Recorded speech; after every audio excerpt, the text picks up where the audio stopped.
20 years ago, but companies have still been able to deduct bribes to private citizens. Maybe if you want to push a deal through or make the paperwork go a little faster.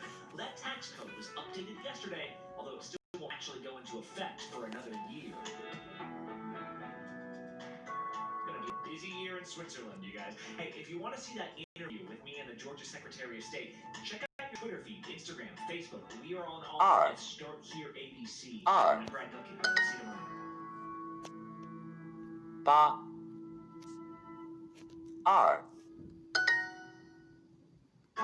2、4、4约14口4、6、6。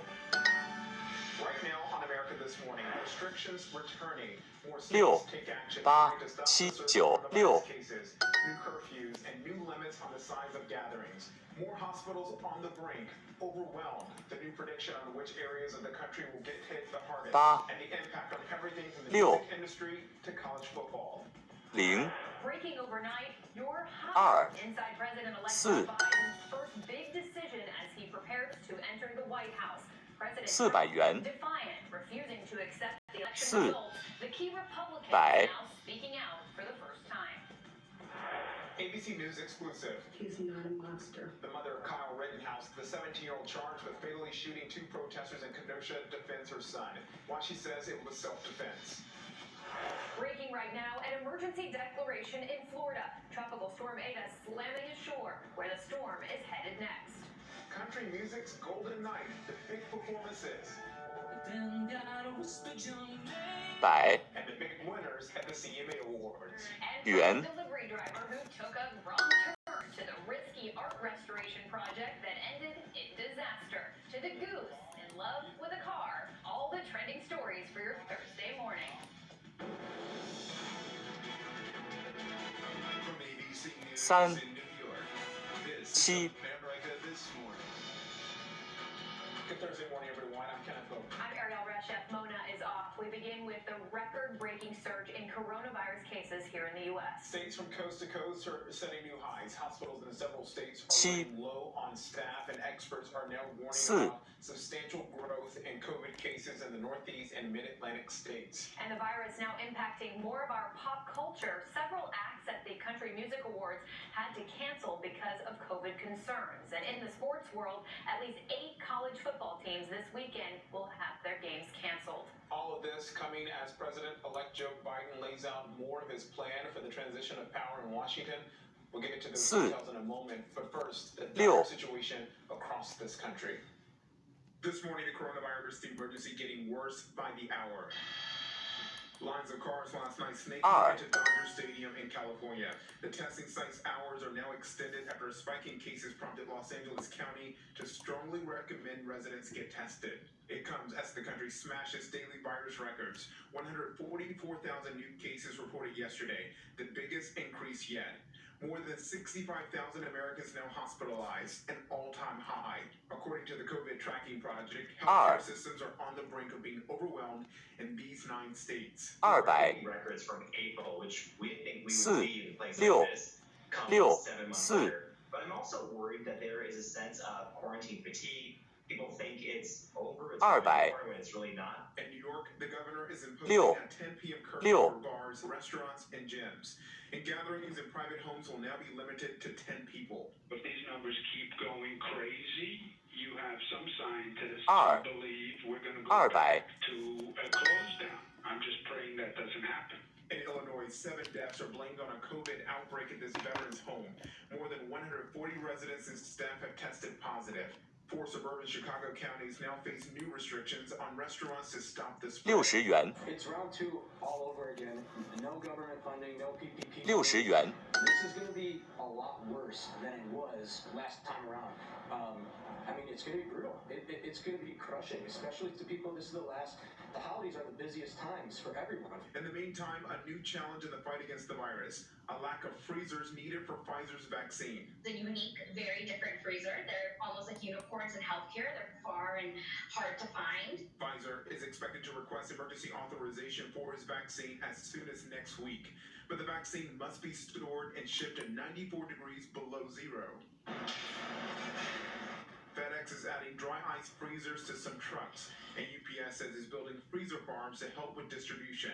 Experts say getting the vaccine to rural areas will be the biggest challenge. That's going to be a lot more difficult because now we're going to have to find a way to maintain that temperature while we're driving it out 20 or 50 miles in order to do an inoculation. Some more good news here. A second vaccine may be coming soon. Dr. Anthony Fauci expects positive data from Moderna's vaccine in the next few days. That vaccine must also be shipped in extremely low temperatures. More staffers at the White House have tested positive for COVID-19. That includes political director Brian Jack. At least 12 people in the president's orbit have now tested positive since news of Chief of Staff Mark Meadows' case last week. Breaking overnight, federal emergency has been declared in Florida as Tropical Storm Eta slams the Gulf Coast. Winds topping 60 miles per hour have been lashing the Tampa area. Many roads are flooding with at least 6 inches of rain and 4 feet of storm surge possible. Schools are closed and the airport was shut down. ABC's Rob Marciano is there following the storm's path. Western Florida's been getting 20元 heavy rain, wind, and obviously some surging waves here. 60 susceptible to 60 no doubt about it, even from a 60 60 which is what we're seeing. 20元 We'll take a closer look at today's forecast so you know what to expect in just a few moments. A major development overnight in the transition of power in Washington. President-elect Joe Biden has made his first big hire, Chief of Staff. Meanwhile, as President Trump remains defiant, refusing to acknowledge the election results, 10 some key Republicans, Yuan. including Karl Rove, are now stepping forward with a reality check. ABC's Alex Brachet has the latest. Alex, good morning. President-elect Joe Biden has been receiving phone calls from foreign leaders 40 all元 over the world congratulating 4 him. Yet ABC's learned 10 overnight the State Department, led yuan by Mike Pompeo, still hasn't received guidance in this transition. As of this morning, Joe Biden leads Donald Trump by more than 5 40 million元 votes nationally. It's the largest popular vote victory since Obama in 2008. Still, President Trump refuses to concede and continues to make baseless claims about election fraud. Now, eyes are on Georgia. Biden is up there by more than 14,000 votes. A hand recount already 60 元 Still, Republican Secretary of State telling CNN he thinks the ultimate results won't change.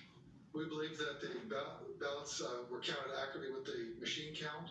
In Arizona, another state where Trump's challenging vote counts, the Attorney General telling the local paper if indeed there was some great conspiracy, it apparently didn't work. But the president's refusal to concede and his allies backing him has frozen the transition process. New overnight, 2 State Department sources confirmed to ABC News the department has given no guidance to all diplomatic posts about how to discuss the election results and was not assisting the Biden transition with receiving calls and messages from foreign leaders. Biden's 10 also not getting key yuan intelligence briefings through the General Services 6 Administration. GOP Senator James Lankford telling KRMG Radio he'll, quote, step in if that doesn't happen by Friday. Still, President-elect Joe Biden is moving forward with transition activities, Biden filling a key role in his incoming administration, tapping Ron Klain to be Chief of Staff. Klain led the Obama administration's response to the Ebola virus. Yeah, one thing that the Obama administration left as a result of the work we started during the Ebola response and continue with the Pandemic Preparation Office was a playbook. And on page 9 of the pandemic playbook, it said, hey, here's something to worry about, a coronavirus. Former George W. Bush Chief of Staff Karl Rove penned an op-ed in the Wall Street Journal saying these election results won't be overturned and telling President Trump that closing out this election will be a hard but necessary step towards restoring some unity and political equilibrium. Kenneth and Ariel. Alex Brachet there in Washington, thank you. In Georgia today, a judge is being asked to decide whether to grant bond for the father and son charged with killing Ahmaud Arbery. Gregory and Travis McMichael have been in jail since May, more than 2 months after they chased and gunned down Arbery. The 25-year-old black man had been running in their neighborhood. The McMichaels say they thought he was a murderer. Their lawyer is asking the judge to dismiss the charge of malice murder.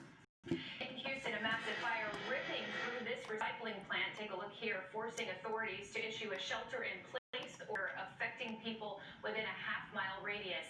Officials say that this was a trash fire and the shelter-in-place order was only a precaution.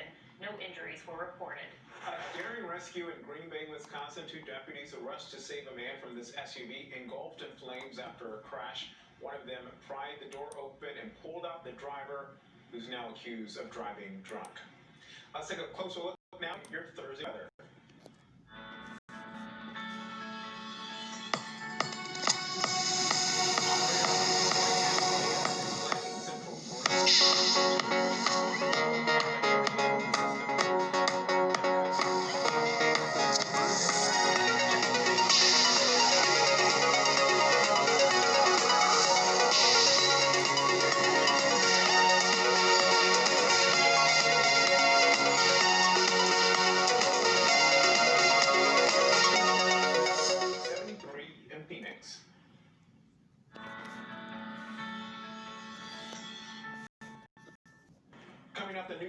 scare on a cruise ship. But first, how the mother of Kyle Rittenhouse, the teenager charged with fatally shooting 2 protesters in Kenosha, Wisconsin this summer, is defending her son. Plus, a famous face on cable news learns his fate after exposing himself on Zoom. In times like these, the news-making events happen here. ABC News. President Trump meeting face-to-face with one of the world's most brutal dictators, Kim Jong-un. The president. You trust him? I do trust him, yeah. I think he trusts me, and I trust him. Ivanka Trump. I have to ask you about your emails. Your father had taken Hillary Clinton to task for this. There just is no equivalency. So the idea of lock her up doesn't apply to you. No. Comey. How strange is it for you to sit here and compare the president to a mob boss? Very strange. Michelle Obama. What do you wish you could tell your pre-White House self? Melania Trump. You think there's still people there that he can't trust? Yes. Still working out. Yes. Michael Cohen. So he's still lying. Yes. It's a big statement. And now, in a year with so much on the line, we're right there. Good evening tonight from Washington. A very busy news night. America's #1 news source, ABC News, straightforward. We all need someone who'll pull no punches and give it to us straight.